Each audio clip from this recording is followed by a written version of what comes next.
All right, then I will call the meeting of the Conservation Commission for December 15th open. We do have a quorum. And I will enter a motion to approve minutes from our December 1st meeting. I'll make a motion to approve them. Second. Moved and second, all those in favor? Aye. So moved. We have no new hearings, no continued hearing. So we have some administrative items, and we might as well take up Manley Street, United Drive first, John, All right, for some informal discussion. so I'm going to call up a drawing.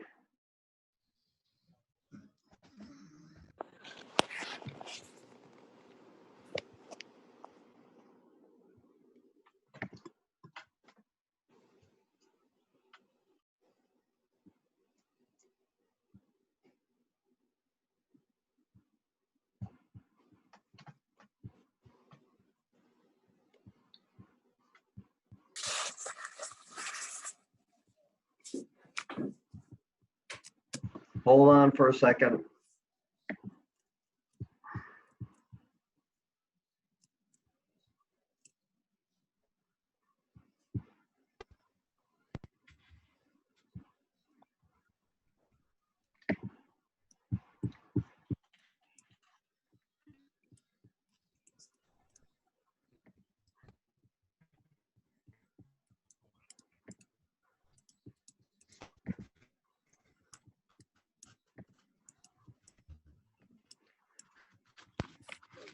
All right, can everybody see that?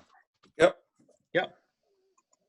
All right, so a few years ago, we had an ANRAD for this parcel that's controlled by Ron Snell as a trustee of a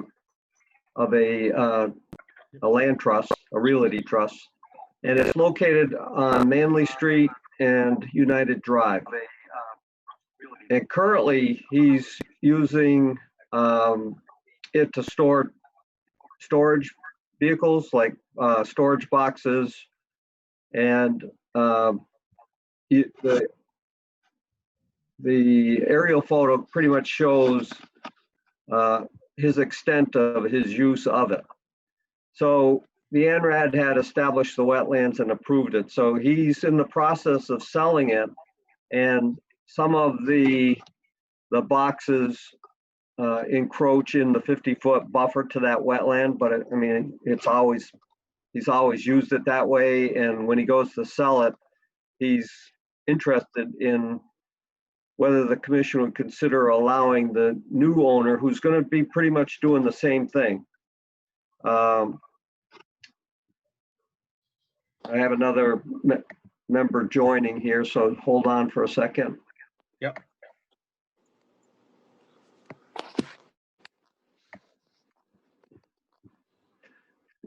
So what he's asking is, would the commission consider allowing the new owner, who's going to pretty much use the same the property the same way he is, he's going to operate one of those rental storage boxes businesses there, and doesn't want to have to keep the boxes that are currently there, or I mean similarly there, out of he wants to be able to use all of what is being used now. And I said, well, you know, the commission does not allow buildings to be constructed in that kind of place, but for some considerations that would improve the use of the protection of the environment or use of the environment, they do consider some other things. So at that point, his ears perked up, and he says, well, I have a piece of property that I have a exclusive easement on. And I said, where's that? He says, well, it's adjacent to the property, and it happens to be this lot 10 that you see. I don't know if you can see my cursor, but Yeah. so the river runs through the property, as you can see this here, And it has frontage on Manley Street. And his easement is to allow all kinds of recreational uses on that property. And so I'm going to close this up and show you what that easement looks like.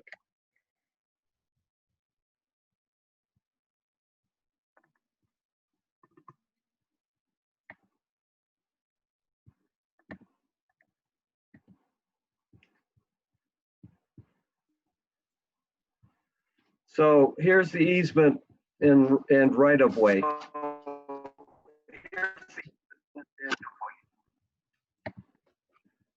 So we have the Easton Dale LLC, who's the owner of that property, which Ron Snell had sold it to Easton Dale some years ago. And Easton Dale turned around and granted to Ron Snell, trustee of Manley Street Realty Trust, the non-exclusive use easement and right-of-way over and across the land in West Bridgewater. And it describes what it is. It's lot 3 on a set of plans, and I looked that up. And what it is for is recreational use easement allowing the grantee, which would be Ron Snell as trustee and his heirs, assigns, and successors in title, to use the whole property, including but not limited to passing and repassing and using the trails, river, and water's edge for recreational purposes.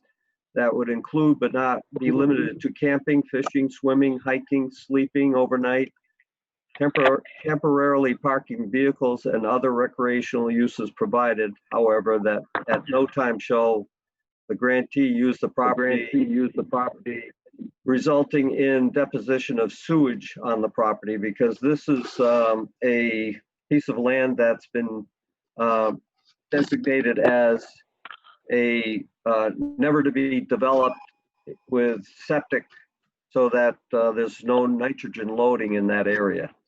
So what he's basically saying is that if the commission would grant him some relief on those 50-foot buffers that are already being used, actually, he would be willing to convey his easement rights to the Conservation Commission, and that would open up river access off of Manley Street. And it would also, I think the right-of-way actually comes in off of United Drive as well. So that allows for some parking for recreational use of that property, and people can go camping and hike in there, and it opens up a piece of land that up to this point we have no access to. So that's what he's asking. I don't want to have the commission take a vote on it because it was on the agenda, so I suppose we could, but we might want to have him talk a little bit more about it. Possibly, it's up to you as a commission, but I'm not necessarily saying that we need to have a definitive answer from the commission tonight, because this is the first time you're seeing the plot plan. But we can either put it on the agenda and invite him to a meeting and talk to him about it, and he can explain it a little bit more. Maybe that's the best way to handle it. So it's up to the commission. That's what I'd like to see. Yeah. Okay. I mean, John, he's not looking to, or the new owner potentially make any improvements to the site or pave it or put structures or having to do anything other than just continue what's there. Right, and then in the long run, if he does, I already explained it to him that if he does plan to put up a building to do some maintenance and things on these storage units, that he'd have to file with the commission. Okay. And I already explained to him that that the commission probably wouldn't be interested in seeing a building within the 50 foot, but might allow some use of it. I'd like to see where the 50 is, John. Okay, I can do that. I can get the ANRAD for our next meeting and invite him to, Yeah. I don't know if I'll invite him, but I'm not certain that he's the type that would like to come on and talk, but I'll at least make the invitation and we can put it on the agenda and talk about it again. Okay, yeah, once we see the actual ANRAD where it actually lines, I think I have a pretty good idea where they ended up landing. Because I don't think he encroached too much, if I remember right from the original plan. There were some areas that, so on the ANRAD plan, I did see it, because I did look at it. There were tree lines marked on it, and in some places, the 50-foot buffer was well into the property from where the tree line is. So the ANRAD didn't show where the storage boxes were located, but it did show the edge of the woods. So I'll have that document. I'll have the same two that we saw tonight, and we'll put it on the next agenda. Okay. Okay. Just generally, John, what's the that parcel of land that he'd like to give us an easement on? Is it all upland? No, it is. There are wetlands on it. There's riverbanks. There are beech tree groves out there that he has indicated that he's been out camping there himself and picnicking. So he says it's really beautiful. He says there's some beavers in there as well, and so it's got quite a few trails in there, and it would be pretty good for the Open Space and Recreation Committee to go in and maybe do a little bit of maintenance in there and improvements if the commission wants to get involved with this. And how big a piece is it? Roughly? 11.1 acres. Okay. Not too Good teeny. size piece. Yeah. And what I could do is also for the next time we put this on, which will be January 5th, I could get some pictures. Okay. And be able to bring the pictures up onto the screen as well. All right. But I didn't want to do too much on it if the commission really didn't care. There is a piece of land on the south side of the river, the side closest, let's say, to West Center Street, 106. It was used for a monument for a person who was part of the handicap motorcycle club or something like that.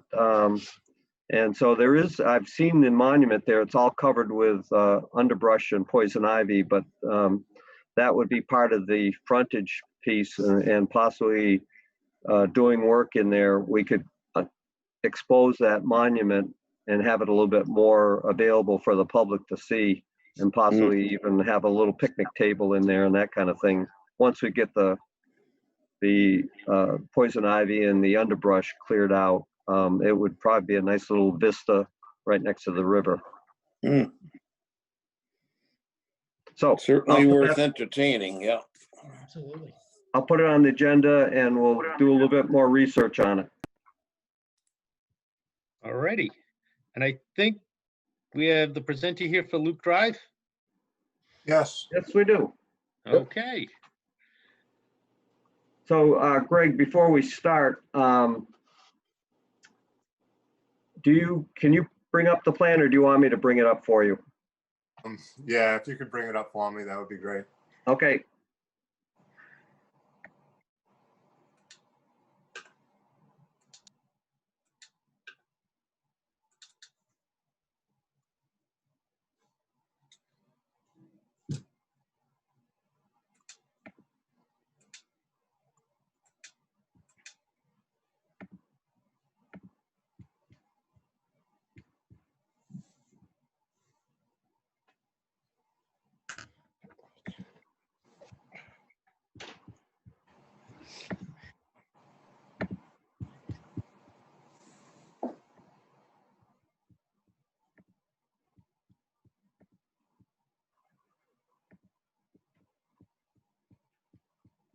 Okay, this is 5 Luke Drive. They're requesting a certificate of compliance.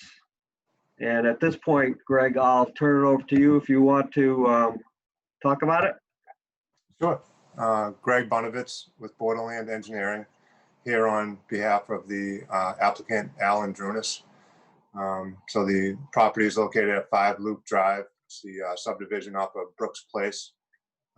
This is the one of the houses to the right near the cul-de-sac. The house is constructed, the lawn has been planted, driveway has been installed, the septic system has a certificate of compliance. The PVC pipes with signs were installed along the retaining wall along the back. A composite fence with signs was also installed where the retaining wall didn't quite extend all the way to the property line.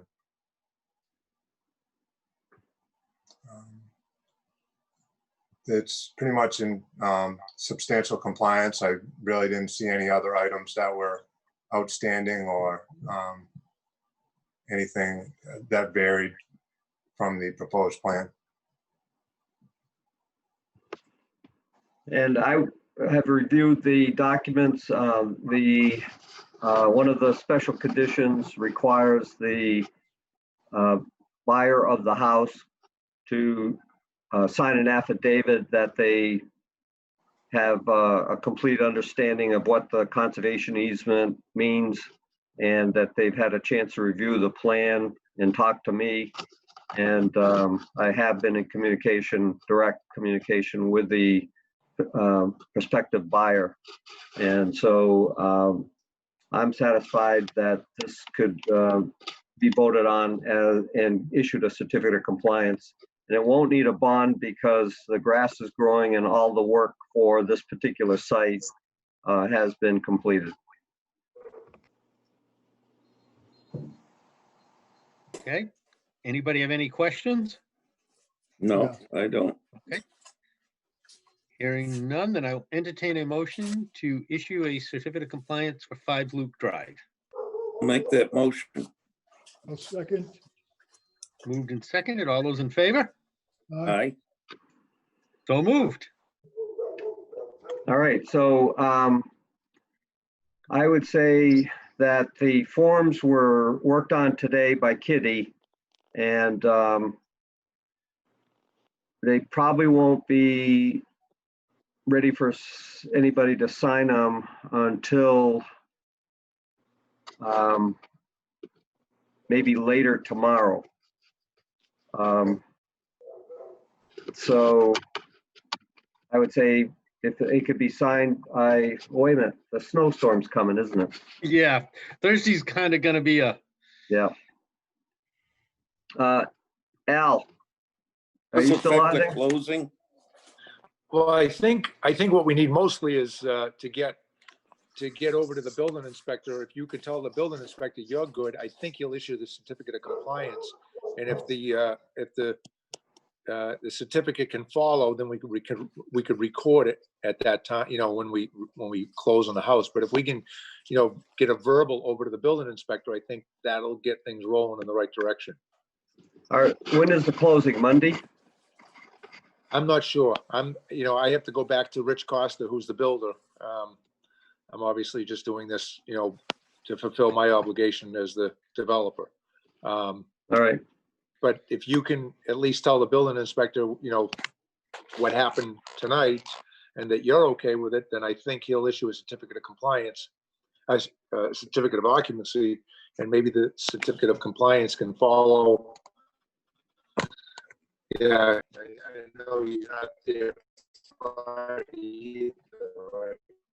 so I can get over to the building inspector tomorrow and tell him that the commission voted. And tomorrow is our late night at West Bridgewater, and it isn't supposed to start snowing until late in the evening. Right.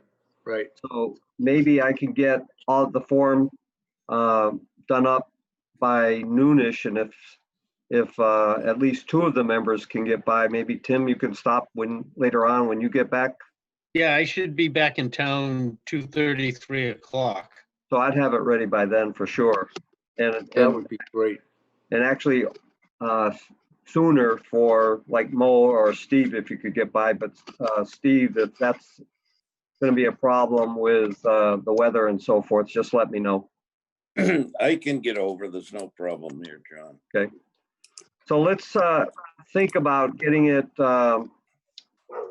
all signed tomorrow at some point, Al, and then, the town hall will be again opened up on Thursday after the snowstorm. Okay. And, could be available for pickup. Okay, I appreciate your help, everybody. And thank you. And for even your if, time. Not a problem. even if the snow is a problem on Thursday, the town hall's open on Friday and, Could leave it with the building And- inspector, maybe. yeah, but the building's closed, but, I could make arrangements to have you pick it up on the outside of the I'm gonna building. have, what I'm gonna do is I'll have Rich Costa call you tomorrow and let him work that out with you because he's the one that physically needs it. So I'll Okay. have him call tomorrow. Okay? All right. Okay. Have a good evening, gentlemen. Thank Thank you you. very much. Thank you. Thank you. Perfect. Have a good evening. Thanks.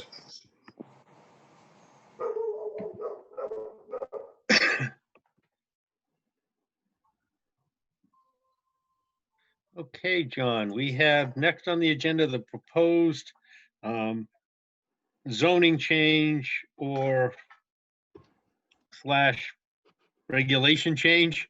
Yeah. All right, so, they're gone. And what I'd like to do is, call up 5 Luke Drive again.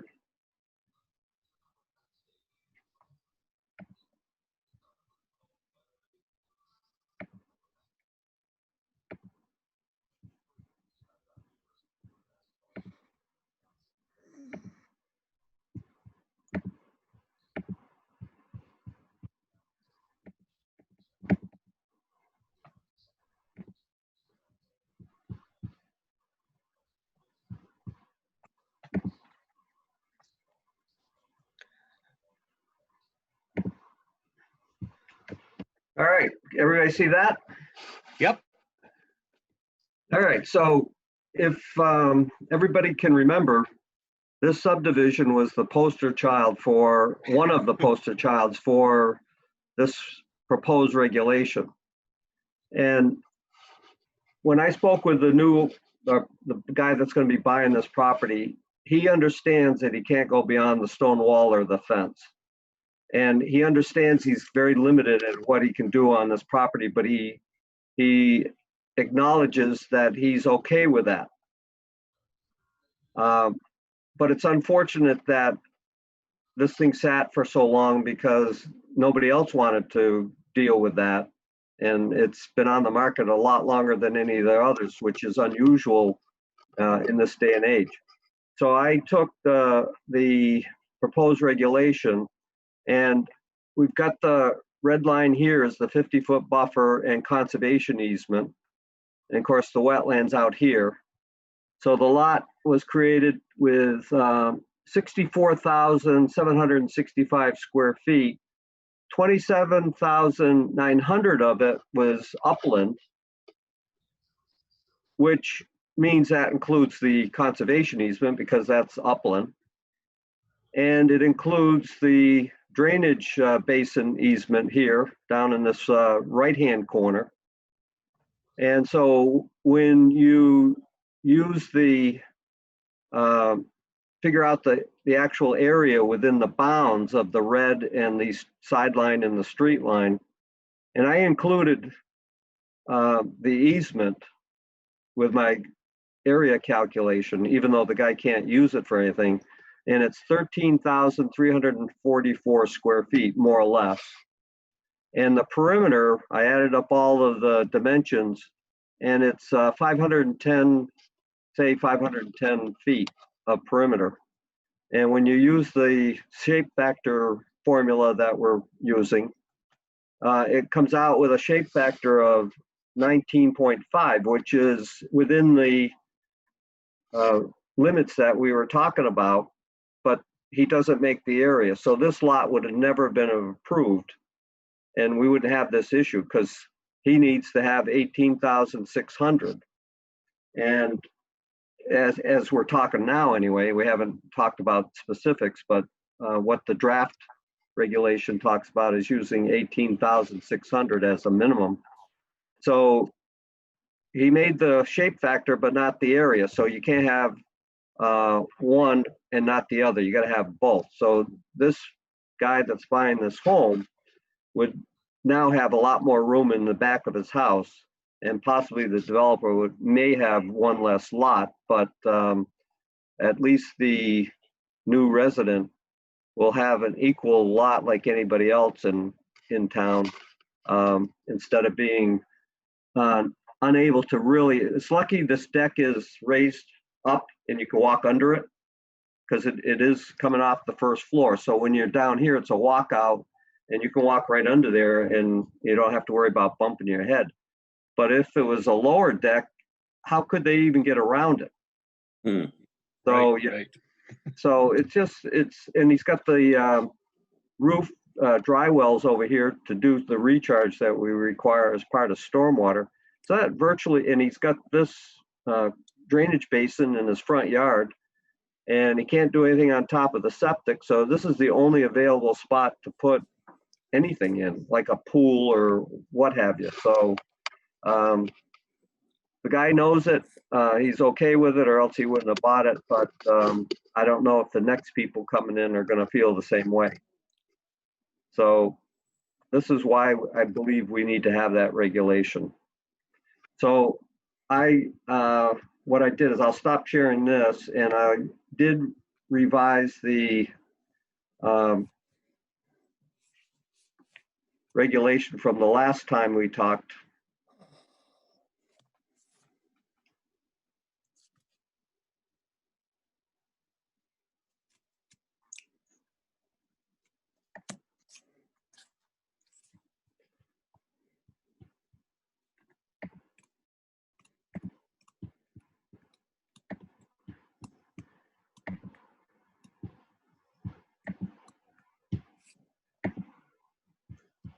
So this is,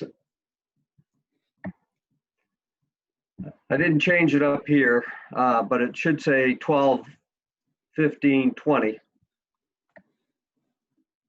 And what I changed is what you see in the red. I added that it can't have any wetlands, the 50-foot buffer, which was what we originally had, or any easements, because that drainage basin can't be used. So why include that as part of the polygon that we want? And the factor, shape factor of not more than 22 or less than 16, because I think one of the last meetings I mentioned to you that a circle would meet the shape factor, but a circle isn't very useful on a residential lot. So I wouldn't want to see the thing go below 16, because that's where you start having triangles and really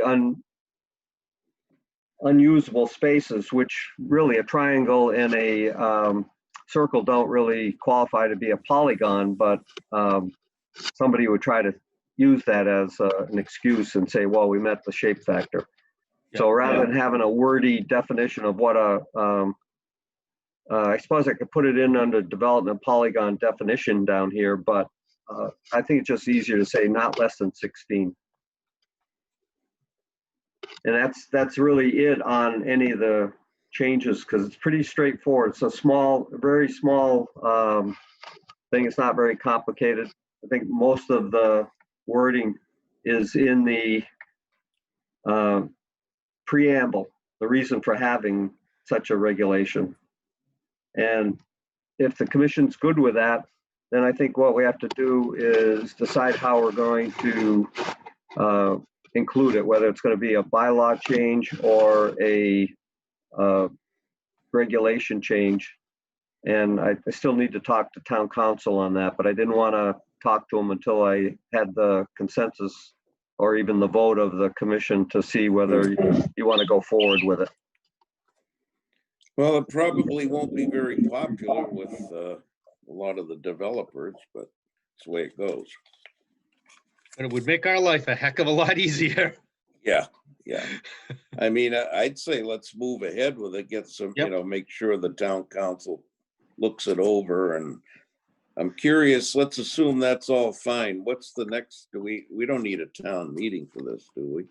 So if it's a zoning change, I mean, a bylaw change, it would require bring it up at the next town meeting. If it's a regulation change, then all we have to do is advertise in the enterprise, have a public hearing, and vote to approve it, and it's adopted. Okay. So All right. that's the quick and easy way. I just don't want someone to challenge it legally. And that's why I want to talk to the town council to see if we have to word it a little bit differently, like in a preamble and a purpose and a reason and all that kind of thing to justify it.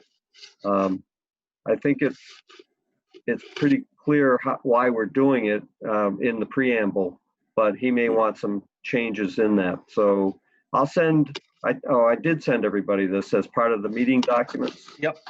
And so if you have any additional ideas, let me know, but I'll start the process of getting a hold of town council. It's not something that you just dial up and you got them the next moment. It's going to probably take a little coordination here, but if you find anything that you are thinking about, let me know. And we still have time even after that, but I just want to talk to them and say, are we approaching this in the right way, or what's the best way to approach it? Yep. Okay, so Okay, I'll, so as Move long forward. as Yeah. we've probably got a lot of lots in town, it would affect anything going forward then, right? so I pointed out at the last Zoom meeting a lot on Lamppost Estate. Yes, yeah, And so there was pretty much just one on that it didn't work out too well. And the engineer would have had to do a little bit more creative thoughts on how to make it work. And I think they still would have got the same number of lots on that one. But we have a potential coming up for that parcel of land up in the very northern part of town off of West Chestnut Street that'll come in from Brockton. We approved a wetland line on that property. And the engineer has tried to submit some plans to the planning board to get the ball rolling for a subdivision. And I've got a copy of the plan, and I'm already seeing some of the lots that are not going to work well for developing. And it's going to be basically the same thing. They're going to step out their back deck and right into the 50-foot buffer. And so I'm going to, for the next meeting, do a couple of exhibits from that one and show how the shape factor would either disqualify that lot or make it usable. So one way or another, I'll do all the calculations and show the commission on that one. But if we do a regulation and we get it in place, it will definitely make that one go back to the drawing board on some of the lots. So they may have to combine a lot or two because they're not usable. But I'll play around with the sketches so that I can have more definitive answer on it, and I'll include it as part of the next agenda. okay. All right. Already.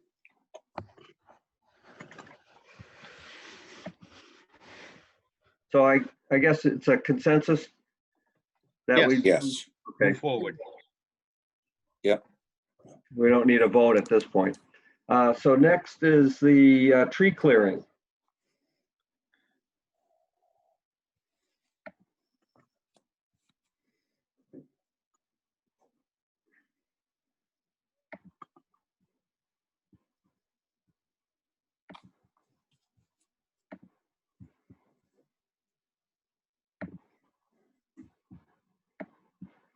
Am I getting a little quicker?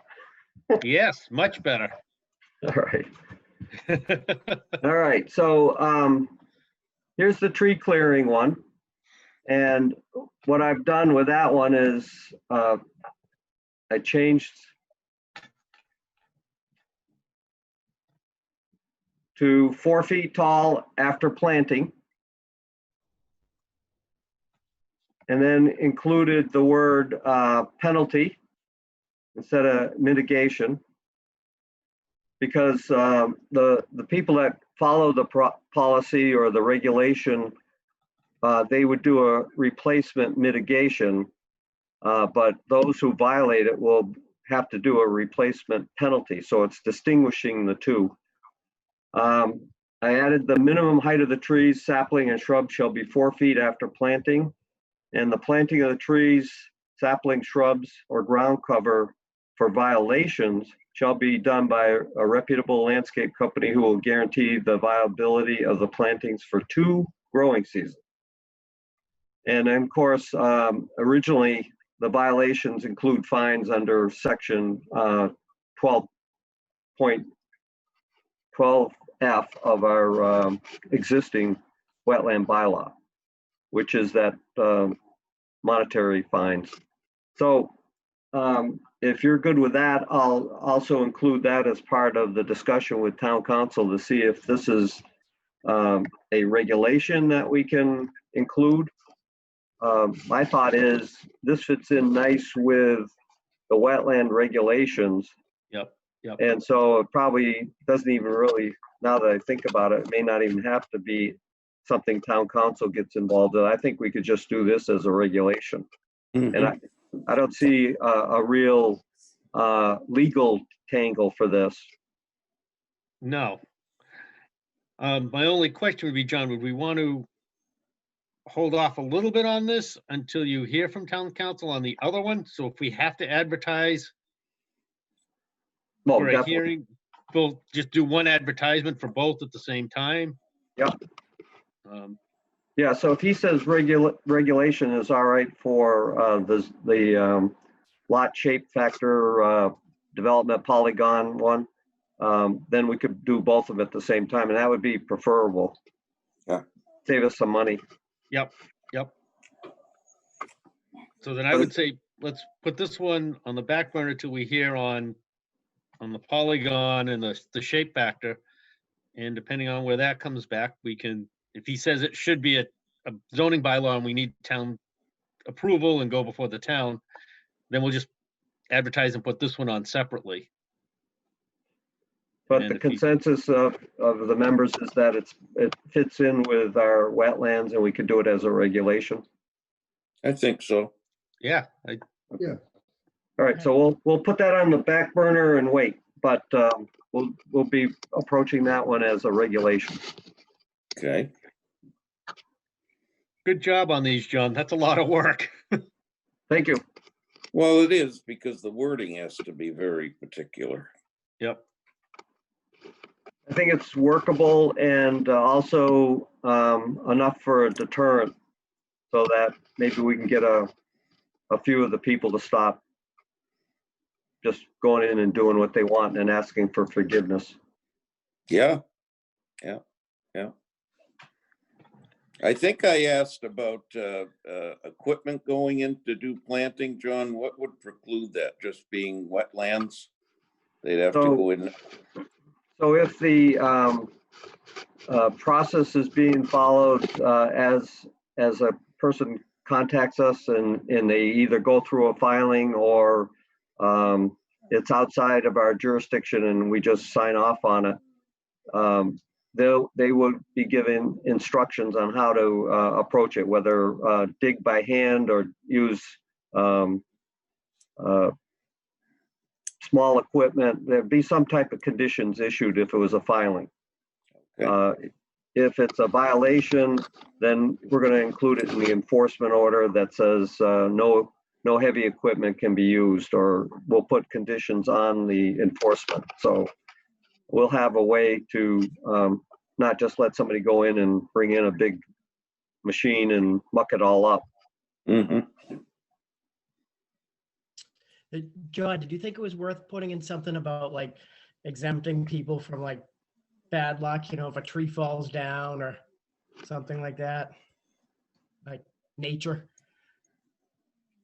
Yes, yeah, matter of fact, now, now that I recall, you did mention that, Ryan. So what Ryan's referring to is that we should probably have something in here regarding, let's say a tree falls and it's due to a storm and it damages the house and so forth. We can't penalize them for that kind of stuff. No. Is that what your gist was, Ryan, if I remember? Yeah, or just like basically if a tree falls and like it's in the wetlands, I don't think they should have to replace a tree that falls. They should be able to like cut it up Yeah. on their own and necessarily replace it, like an act of nature. Yeah, so I guess what we need to do is have something in there that, and a good example of this is at 164 Lincoln Street. The owners have all these spruce trees all around the house, and I went down there today and a bunch more have been blown over since the last time I was there. And they're falling over like pancakes, and that's not a good example. They're falling over like dominoes. And so they haven't done anything wrong. And so I think this is what you're getting at, Ryan, is we have to have something in there that allows, that, or not allows, but make sure that they don't get penalized. Is that kind of what you're thinking? Yeah. Okay. So I'll work on that again. I'll have another draft for the next meeting. So John, if a tree fell in the wetlands and wasn't endangering the property at all, you'd have to leave that, wouldn't you? So what we've been allowing people to do, even in the conservation easement wording, is if there's a tree that falls in the wetlands on its own due to a storm, they can go in there and cut it up. They can, okay. Yeah, they just can't take equipment in. They can go in. And actually, we've got an issue over on Beacon Street where the people went in and cut down all the trees, and we stopped them, and they weren't allowed to have any equipment go in there. So that's a case where they cut it down, but we wouldn't allow the equipment. It's the same thing with a tree fall from a storm.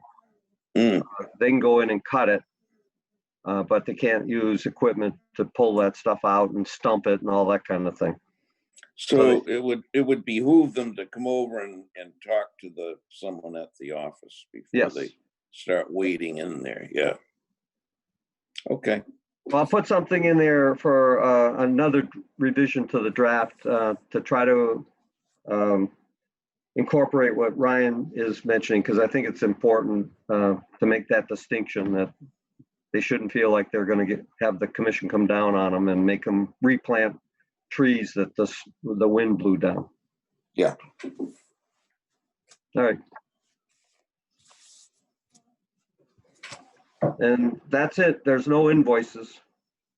All right, wow. We're all caught up on our debts at this point. So the only thing you're gonna really look for us to do is try to get in there tomorrow afternoon. Anybody that's available to get some signatures. And Steve, if you have any problem, just let me know and maybe I can run by either your house or Ryan's house and get a signature. You gonna be around tomorrow, Ryan? Yeah, no, I was gonna say, I can stop by like 3-ish or so. Okay. Or I'll be around pretty much anytime All after right. 1. Also, Yeah, so. oddly enough, John, I have a doctor's appointment tomorrow morning at 8 o'clock. So after the doctor's appointment, I could stop by, call, and you could bring the papers down and I could sign them. Okay. So it looks like we got it covered, Ryan. Okay, just let me know if anything comes up. I'm glad. All to right. or something. So we have a plan to help Okay. that guy out. So thank you. Can we come into the town hall or is it closed? It's close to the public, but you're an official. So I would assume that you could come in. You just have to let me know and I could come down, Okay. open the All right. door for you. Yep. I'll find, right. I'll get a better handle on that. I don't think it was too clear on the memo we have, so I'll get a clarification tomorrow morning. And just give me a call and I'll say, well, I gotta come down and hand it to you. But it's too cold to have people stand outside and things, so. I can come to your Okay. car, Yeah, keep the heater on. all right. All right, and hearing nothing else, I want to wish everybody a Merry Christmas and safe Same New to Year, you. and hopefully this mess can get resolved sooner than later. Yes. Yeah, Merry Christmas to everybody and a Happy New Year. We'll see you on January 5th, but I'll see a few tomorrow too, so. Okay. Take All care, righty, I'll everyone. entertain a motion to adjourn. Motion to adjourn. All those in Second. favor? Bye. Aye. All set.